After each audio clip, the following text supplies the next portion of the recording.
इमानदार, मेहनती र देशभक्तहरूलाई सम्मान गर्दै व्यथिति, भ्रष्टाचार अनि अन्याय विरुद्ध हाम्रो निगरानी। यो हो टेलिभिजनको समय चक्रमा तपाईलाई स्वागत छ दर्शकवृन्द। म विक्रम श्रेष्ठ। कोरोना भाइरसको संक्रमण तीव्र गतिमा फैलिएपछि भारतले अत्यावश्यकीय 26 प्रकारका औषधि र कच्चा पदार्थ निर्यातमा रोक लगाएको छ। भारतको यो कदमले नेपालमा औषधिको अभाव हुने हो कि भन्ने चिन्ता बढेको छ। आयातमा निर्भर हाम्रो देशको अर्थतन्त्रलाई भारतको यो कदमले समस्या सिर्जना गर्न सक्ने आकलन गरिएको छ। भूकम्पले थिलथिलो भएको देशमा नाकाबन्दीको उपहार दिने छिमेकी मुलुक भारतको अहिलेको यो कदम कुनै प्रकारको प्रतिशोध नभएर उसको आफ्नो आवश्यकता हेरेर चालेको हुन सक्छ। नेपालमा चाहिने अधिकांश औषधि भारतबाटै आयात हुँदै आएको छ। नेपालमै उत्पादन हुने औषधिमा पनि कच्चा पदार्थ विदेशकै हुने गर्छ।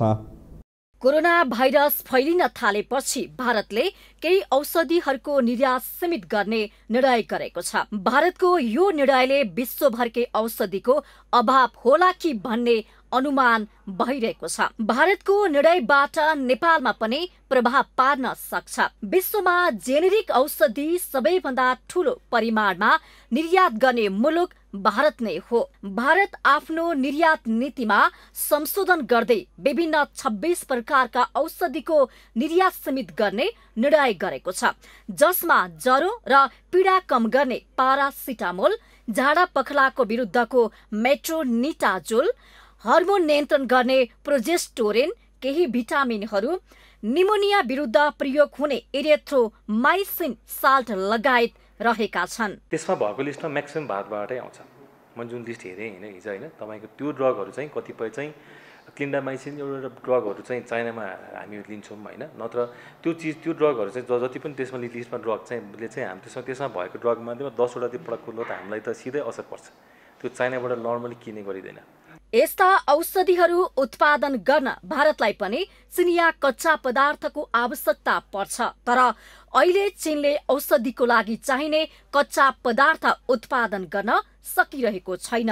भारतीय औषधि उद्योगहरू चिनिया कच्चा पदार्थमा 70% निर्भर छन्। यही कारण पनि भारत केही अत्यावश्यकीय औषधि निर्यातमा नियन्त्रण गर्ने निर्णयमा पुगेको भारतीय सञ्चार माध्यमहरूले जनाएका छन्। भारतमा कोरोना भाइरसको महामारी सुरु भएमा विश्वभरमा औषधिको अभाव हुन सक्ने विश्लेषकहरूको अनुमान रहेको छ, किनभने विश्वमा धेरै औषधि भारत र चीनले नै उत्पादन गर्दै आएका छन्। कोरोनाको कारण चिनिया उत्पादन प्रभावित भइसकेको छ। यता भारतले पनि यस्तै समस्या झेल्नु पर्यो भने समस्या जटिल हुन सक्छ। यदि भारतले हामीलाई कच्चा पदार्थ निर्यातमा बन्द गर्यो भने नेपाललाई त निकै ठुलो असर पर्छ। किनभने सम्पूर्ण अहिले पनि हाम्रो सम्पूर्ण आत्मनिर्भर नै भारतसँगै छौँ। कच्चा पदार्थ, त्यहाँको र मेटेरियल भयो, प्याकिङ मेटेरियल भयो, तपाईँको सम्पूर्ण चिज अहिले पनि सबै भारतबाटै आउँछ। अहिले नै औषधि बनाउने कच्चा पदार्थको मूल्य बढ्दै गएको र त्यसको असर बिरामीसम्म पर्न सक्छ।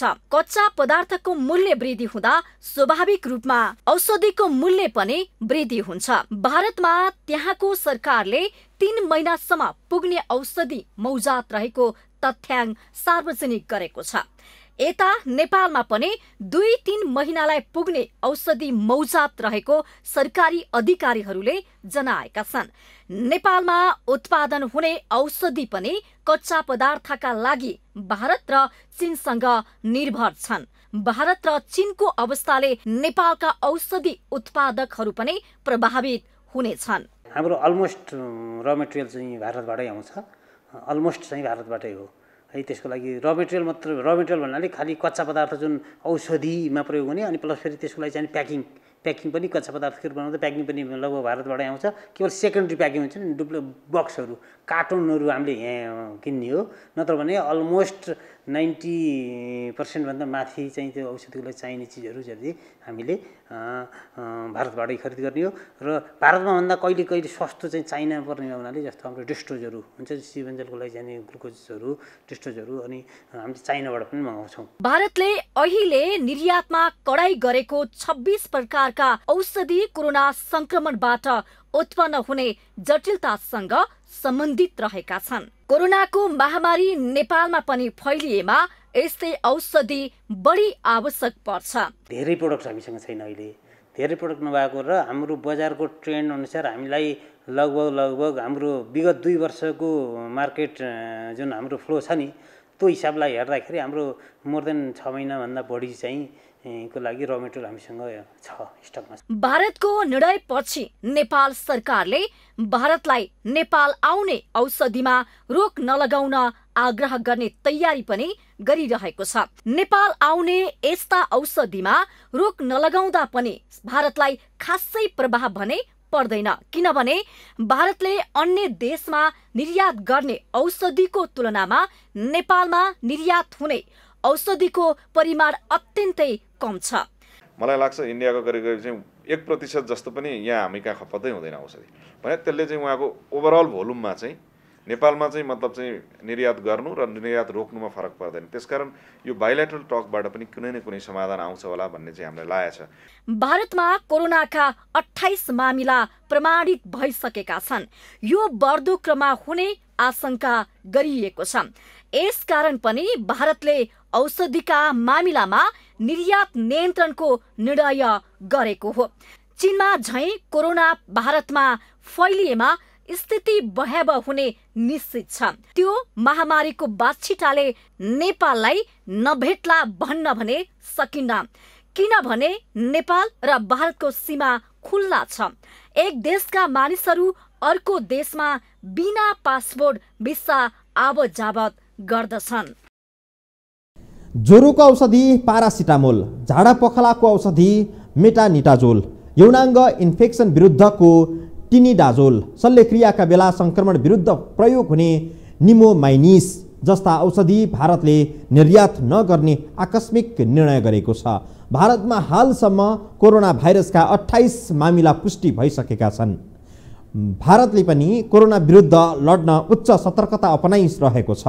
औषधि र औषधि बनाउने कच्चा पदार्थ निर्यात रोक्ने भारतको निर्णयले नेपालमा प्रभाव पर्न सक्छ।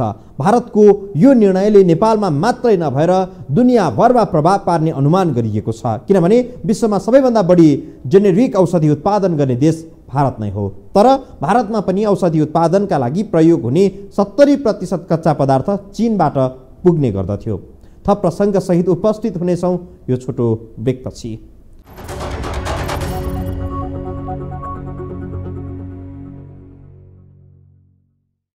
नेपालमा पनि औषधि उत्पादन हुन्छ, तर नेपालका औषधि उद्योगहरू प्याकेजिङ गर्ने खालका मात्रै छन्।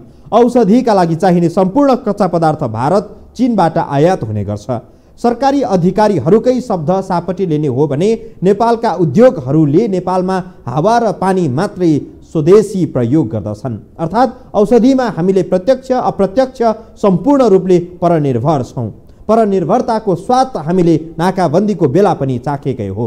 थाहा छैन यस्तो तितो स्वाद अझै कति चाखिरहनु पर्ने हो। भारतले औषधि निर्यातमा लगाएको प्रतिबन्धले नेपालमा प्रभाव पर्ने निश्चित छ। नेपालमा हाल कुल मागको 45% औषधि उत्पादन हुँदै आएको छ। अर्थात् दैनिक माग हुने औषधि मध्ये आधा भन्दा बढी भारतबाट आयात हुने गर्छ। मलाई लाग्छ इन्डियाको करिब चाहिँ 1% जस्तो पनि यहाँ हामी कहाँ खपतै हुँदैन औषधि भने त्यसले चाहिँ उहाँको ओभरअल भोल्युममा चाहिँ नेपालमा चाहिँ मतलब चाहिँ निर्यात गर्नु र निर्यात रोक्नुमा फरक पर्दैन। त्यसकारण यो बाइलेटरल टकबाट पनि कुनै न कुनै समाधान आउँछ होला भन्ने चाहिँ हामीलाई लागेको छ। नेपालमा पछिल्लो समय औषधि उत्पादन गर्ने उद्योगहरूको संख्या बढे पनि धेरै औषधिमा भारतकै भर पर्नुपर्छ। नेपालमा हाल 63 वटा औषधि उत्पादन गर्ने उद्योगहरू सञ्चालनमा छन्। कुल 103 औषधि कम्पनी दर्ता भए पनि बजारमा औषधि पठाउने कम्पनीहरू 63 मात्रै रहेको औषधि व्यवस्था विभागले जानकारी दिएको छ। अहिले अब हामी कहाँ अपरेसनमा हामीले हेर्ने हो भने चाहिँ अहिले मार्केटिङ गरिराखेको हाम्रो पछिल्लो तथ्याङ्क अनुसार चाहिँ 63 वटा उद्योगहरू चाहिँ बजारमा उपस्थिति भइसकेको छ।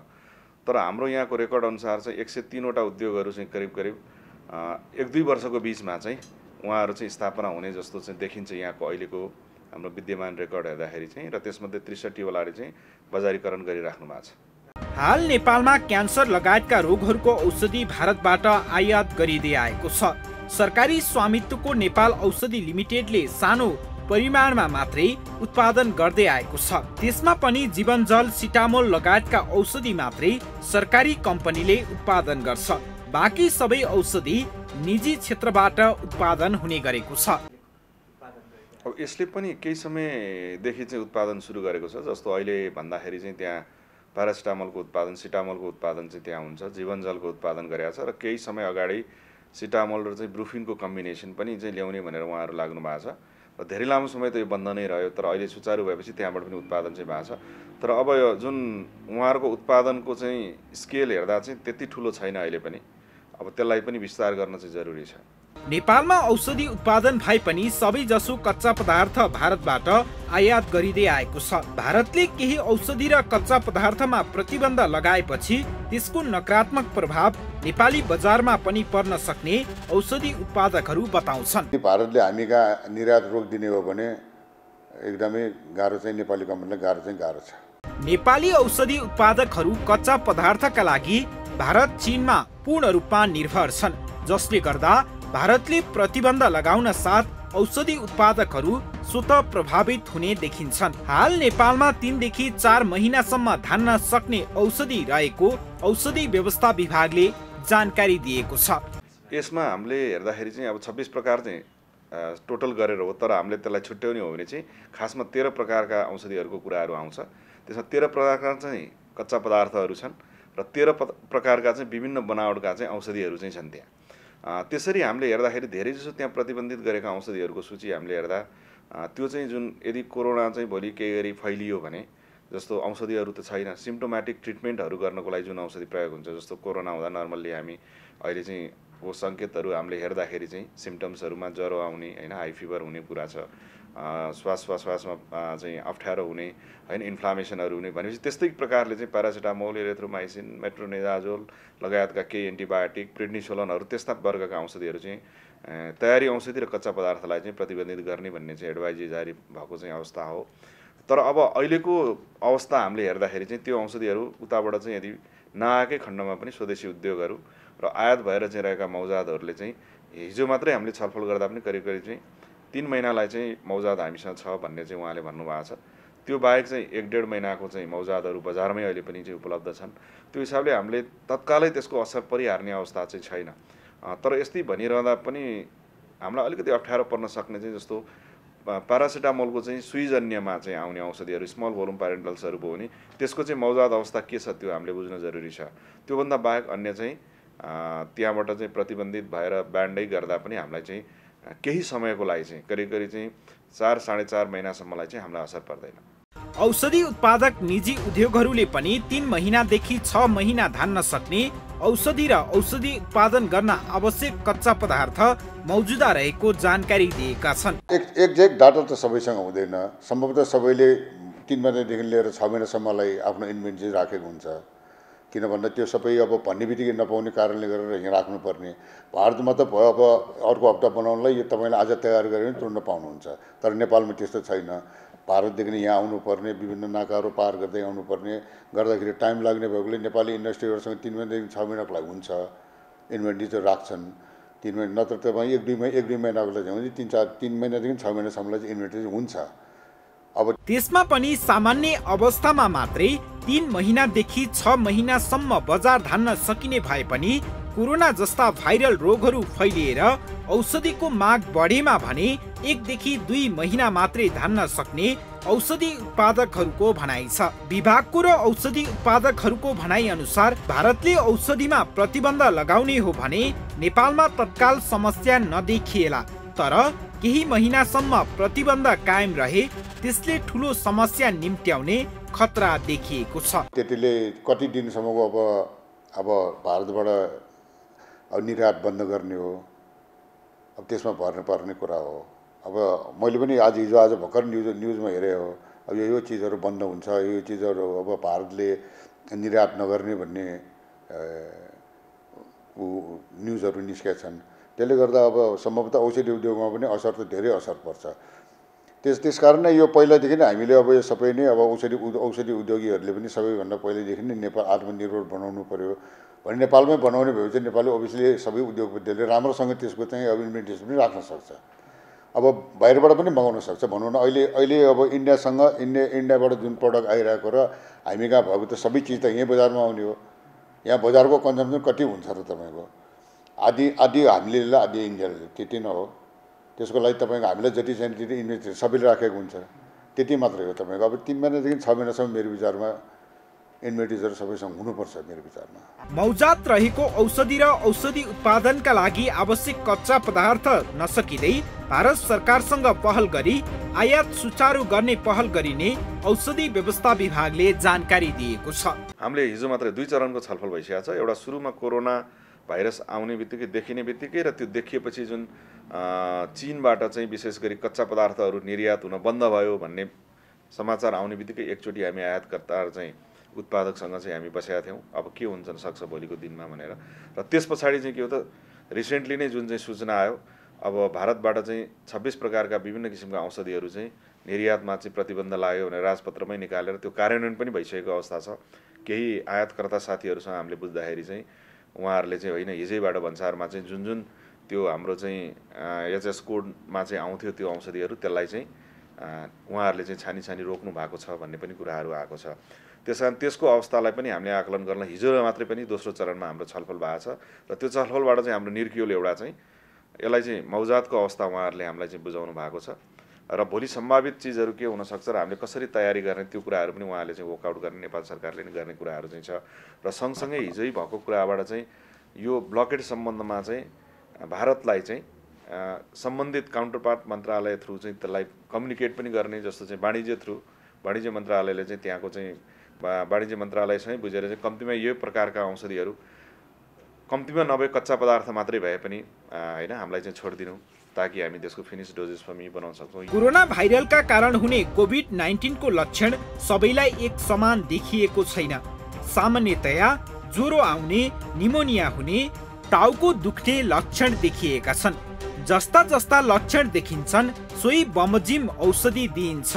यस्ता समस्या हुँदा चाहिने औषधि नेपालमा पनि उत्पादन हुन्छन्। नेपालमा औषधिको अभाव हुनका लागि केही अवस्थाहरू लगातार मिल्दै जानुपर्छ, जस्तो कि भारतले निरन्तर औषधि निर्यातमा रोक लगाउनु, नेपालमा पनि महामारी फैलिनु, अन्य देशबाट पनि औषधि आयात नहुनु, अन्तर्राष्ट्रिय संस्थाहरूले पनि सहयोग गर्न नसक्नु जस्ता अवस्था आइपरे मात्रै नेपालमा सङ्कट हुने गरी औषधिको अभाव हुनेछ। नेपालमा मात्रै नभएर अरू धेरै देशमा चीन र भारतमा उत्पादन भएका औषधि पुग्ने गर्छ।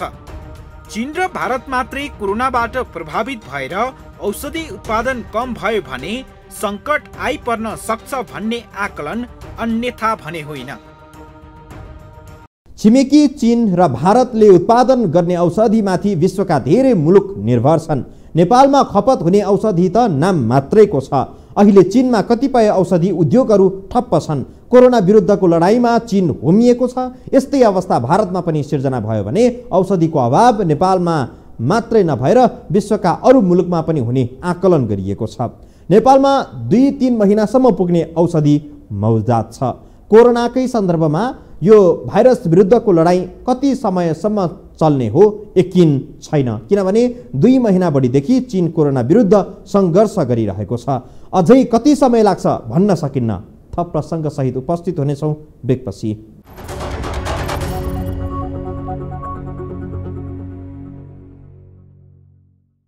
कोरोना भाइरसले कोभिड-19 नामक रोग निम्त्याउँछ। यो सङ्क्रमण भएर मानिस बिराम हुनु एउटा कुरा हो, सङ्क्रमण हुनु अघि नै हल्लाको भरमा आतंकित हुनु फेरि अर्को कुरा हो। यति बेला काठमाडौँ आत्तिएको छ। कोरोनाको डरले मानिसहरू के गर्ने के नगर्ने भन्ने अलमलमा छन्। 10 थरी विज्ञ 11 थरी सुझावका कारण पनि मानिसहरूमा दुविधा उत्पन्न भएको छ। कोरोनाको डरले नै अर्को कुनै नयाँ रोग सिर्जना चाहिँ नहोस् आत्मबल दह्रो बनाउन पनि यो बेला आवश्यक देखिएको छ। हालसम्म कोरोना भाइरसबाट संक्रमित एकजना बिरामी पनि भेटिएका छैनन्। भारतमा 28 जनामा संक्रमण पुष्टि भएको छ भने मलेसिया, खाडी, दक्षिण कोरिया आदिमा कोरोना महामारीका रूपमा अघि बढ्दै गएपछि त्यसको मनोवैज्ञानिक असर नेपालमा परेको छ। विशेष गरी काठमाडौँ उपत्यकामा मानिसहरू कोरोना भाइरसबाट बढी त्रसित छन्। झुटा र भ्रामक अनलाइन समाचारहरू इन्टरनेट र मोबाइलका माध्यमबाट मान्छेका हातमा पुगेका छन्। कोरोना नेपालमा भित्रिसकेको छैन, तर नेपालीहरूको मनमा कोरोनाको आतंक सकेको छ। यस्तो स्थिति सिर्जना गर्न केही अनलाइन मिडियाहरू पनि जिम्मेवार देखिएका छन्। कोरोना नेपालमा प्रवेश गर्छ र केही शहरहरूमा लकडाउन हुने आशंकामा कतिपयले केही महिनाका लागि आवश्यक पर्ने खाद्यान्नको जोहो पनि गरिसकेका छन्। सरकारी अधिकारीहरूले पनि यति धेरै डराउन आवश्यक नरहेको बताएका छन्। स्यानिटाइजर पाइँदैन। मास्क र स्यानिटाइजरमा अचक्काली कालोबजारी भएपछि केही औषधि विक्रेताहरू कारबाहीमा पनि परेका छन्।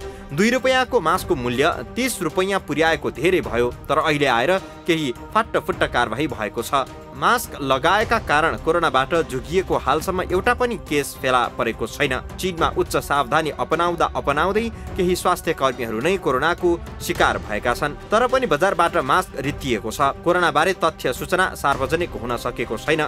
कतिपय कुराहरू अनुसन्धानकै क्रममा रहेका छन्। जुन रूपमा चाहिँ अहिले मास्कको चाहिँ हेभोक क्रिएट भएको छ, जुन किसिमको चाहिँ यहाँ चाहिँ फैलाइएको छ, वास्तवमा मास्कको प्रयोग कोरोना भाइरसको संक्रमणमा के को लागि भनेर बुझ्यौँ भने वास्तवमा त्यो सर्जिकल मास्कै आवश्यक पर्दैन। यसमा हेर्नुहोस् है, यसमा के हो त भन्दा कोरोना भाइरसमा चाहिँ भन्दा विश्व स्वास्थ्य सङ्गठनले पनि आजै मात्र एउटा चाहिँ मास्कको प्रयोग सम्बन्धमा चाहिँ एउटा सूचना नि जारी गरेको छ। यदि कोही इन्फेक्टेड व्यक्ति भयो भने त्यस्तो बेला प्रोटेक्सनको हिसाबले चाहिँ उसले लगाउन जरुरी छ। तर अब त्यो चाहिँ मेन कुरो मास्क लगाउने के हो त भन्दा यहाँ ब्यारियर क्रिएट गर्ने हो कि हामीले चाहिँ हाम्रो ड्रपलेट्सहरूबाट चाहिँ तपाईँको त्यो चाहिँ सङ्क्रमण हुन्छ, जसले त्यसलाई छुन्छ। ड्रपलेट थ्रु भाइरसहरू चाहिँ ट्रान्समिसन हुने कुराहरू चाहिँ हो। त्यसले गर्दाखेरि चाहिँ त्यो रोक्नलाई ब्यारियर क्रिएट गर्नलाई चाहिँ मास्क चाहिँ हामीले प्रयोग गर्नुपर्छ कोरोनाको अहिलेको केसमा। तर त्यो बाहेक पोल्युसन अरूको हिसाबले प्रयोग गर्ने आफ्नो ठाउँ रह्यो। त्यहाँ त्यस्तो गर्नको लागि चाहिँ सर्जिकल मास्क चाहिँ आवश्यक परेन। आवश्यकता अनुसार उपलब्ध भएअनुसार तपाईँले कपडाको मास्क पनि प्रयोग गर्न सक्नुहुन्छ, त्यहाँ जुन घरमै पनि बन्न सक्छ, टेलरहरूमा पनि बन्न सक्छ। त्योभन्दा बाहेक अब त्यो पनि गर्न सकिएन भने त कतिले चाहिँ सलैले छोपेर पनि चाहिँ गर्न सकिन्छ होइन, ब्यारियर क्रिएट गर्ने। त्यसमा अब यसलाई चाहिँ होइन यही चाहिन्छ उही चाहिन्छ भनेर चाहिँ बजारमा चाहिँ ल्याइएको छ। चीनको हुवानमा माछा मासुको बजारबाट कोरोना फैलिएपछि काँचो मासु, अन्डाबाट कोरोना सर्ने अनुमान गरियो। नेपालमा पनि स्वास्थ्य तथा जनसङ्ख्या मन्त्रालयले जारी गरेको स्वास्थ्य सन्देशमा मासु, अन्डा राम्रोसँग पकाएर मात्रै खान सल्लाह दिइएको छ। तर माछा मासुबाट कोरोना संक्रमण भएको एउटा पनि घटना पुष्टि हुन सकेको छैन। चिनियाहरूले चमेरोको मासु खाएका कारण त्यसबाटै कोरोना फैलिएको शंका गरियो अनि पशु पक्षीसँग असुरक्षित रूपमा नजिक नहुने सल्लाह पनि दिइयो। यो शंकाको पनि वैज्ञानिक तथ्य भने फेला परेको छैन। हालसम्म उपलब्ध सूचनाका आधारमा सावधानी अपनाउन देशै पिच्छे सरकारले स्वास्थ्य सन्देश जारी गरेका छन्। कोरोना बारे नेपालमा मात्रै होइन संसारभर नै भ्रम फैलिएको छ। नेपालमा मास्क नपाए जस्तै इटलीको बजारमा कन्डोम सकिएको छ। कन्डोम हातमा लगाउनाले कोरोना सर्दैन भन्ने हल्ला फैलिँदा यस्तो स्थिति आएको हो। विमानस्थलहरूमा राखिएको थर्मल स्क्यानरले कोरोना संक्रमण भएको पत्ता लगाउने विश्वास पनि धेरैमा पाइएको छ। खासमा यो पनि भ्रम नै हो। यस्तो स्क्यानरले शरीरको सामान्य तापक्रम भन्दा बढी तापक्रम हुँदा देखाउने मात्रै हो। कोरोनाको संक्रमण हुने बित्तिकै शरीरको तापक्रम बढ्ने होइन। अझै अर्को भ्रम त के पनि छ भने अल्कोहल वा रक्सीले कोरोनाको जीवाणु मार्छ र रक्सी शरीरभर छर्किनाले यो भाइरसबाट जोगिन सकिन्छ भन्ने पनि धेरैलाई लागेको छ। शरीरभित्र प्रवेश गरिसकेको जीवाणुलाई बाहिरबाट रक्सी छर्किँदैमा मार्न सकिँदैन। यसो गर्दा यसको उल्टो हानि हुने देखिन्छ। चिनिया सामानमा पनि कोरोना हुन्छ कि भन्ने पनि भ्रम छ। खासमा चीनबाट आएका माल सामानमा कोरोना हुँदैन, किनभने कोरोना बाहिर वातावरणमा बढीमा 12 घण्टा मात्रै जीवित हुन्छ। कोरोना भाइरसले शरीरमा निमोनिया सिर्जना गर्छ। कोरोना विरुद्धको खोप नभए पनि निमोनिया विरुद्धको खोप भने विकास भएको छ। निमोनिया विरुद्धको खोप लगाउँदा कोरोनाबाट जोगिन सकिने तर्क पनि कतिपयले गरेका छन्, किनभने कोरोनाले निम्त्याउने निमोनिया अरू सामान्य निमोनिया जस्तो होइन। कोरोना विरुद्ध लड्न बेग्लै खोपको आवश्यकता पर्दछ। लसुन, तिलको तेल, तुलसी पत्ता, बेसारले पनि कोरोना रोक्ने प्रचार भइरहेको छ। खासमा यी वस्तुहरू स्वास्थ्यका लागि लाभदायक हुन्, तर यिनको प्रयोगले कोरोना नलागेको कुनै प्रमाण हालसम्म उपलब्ध छैन। भ्रम फरक फरक खालका छन्। केही वस्तुको त अभाव नै छ। मास्क र सेनिटाइजर अभाव आफ्नो ठाउँमा छ। नेपालमा त अहिले हचुवाका भरमा समाचार सम्प्रेषण हुँदा पनि आतंक फैलिएको छ। केही दिन अघि सिन्धुपाल्चोकमा मौसमी रुगाखोकी फैलियो। त्यसलाई स्थानीय जनप्रतिनिधिले नै कोरोनासँग लक्षण मिल्दोजुल्दो भनेर आतंक फैलाइदिए। यस्तै भ्रामक समाचारका लिङ्क फेसबुकमा सेयर गर्ने, आफै आतंकित हुने र अरूलाई पनि आतंकित पार्ने काम कतै तपाईँ हामी आफैले गरिरहेका त छैनौँ। हवस् त आजलाई समय चक्र यति नै। विकृति र व्यथितिका विरुद्धमा हाम्रो कलम र आवाजहरू निरन्तर सशक्त हुनेछन्। हामी हाम्रो यात्रामा कदापि थाक्ने छैनौँ। नमस्कार।